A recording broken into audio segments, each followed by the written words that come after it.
So నాకు in and out I know very well actually. చిత్రం రాకముందు మీరు తన్ని క్యాస్ట్ చేసేవాళ్ళ మోడల్గా? ఫర్ యాడ్ ఫిల్మ్స్కి I used to Okay. Caste.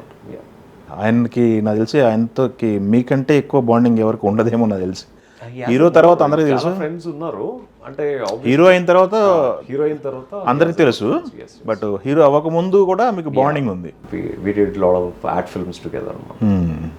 Okay. అంటే యాక్చువల్గా నిజంగా ఇప్పుడు ఈ సమాజంలో మీరు చూసుకుంటే యాక్చువల్గా అతను అంటే చనిపోయి మంచి పని చేశానని అనగానే అసలు ఇలాంటి సమాజంలో బతకడం కూడా వేస్ట్ యాక్చువల్గా.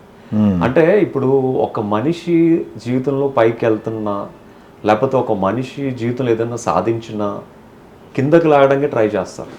అంటే వాళ్ళకి మనం కిందకి లాగడం వల్ల వాళ్ళకి ఏమైనా కలిసి వచ్చినా వాళ్ళ ఫైనాన్షియల్గా హెల్ప్ అవుతుందంటే ఏమీ లేదు.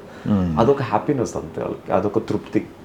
పైకి వెళ్తున్న వాడిని ఏదో ఒక రకంగా హింసించి ఏదో ఒక మెసేజ్లు పెట్టి డౌన్ చేసి ఏదో ఒక రకంగా అంటే ట్రోల్ చేసి ఒక మనిషిని కిందకి లాగాలి అన్న థాట్తో ఉన్నప్పుడు ఇప్పుడు అందరూ ఇప్పుడు I know that. I mean Vishnu గారిని చూసుకుంటే because is very very nice gentle man, very very good human being.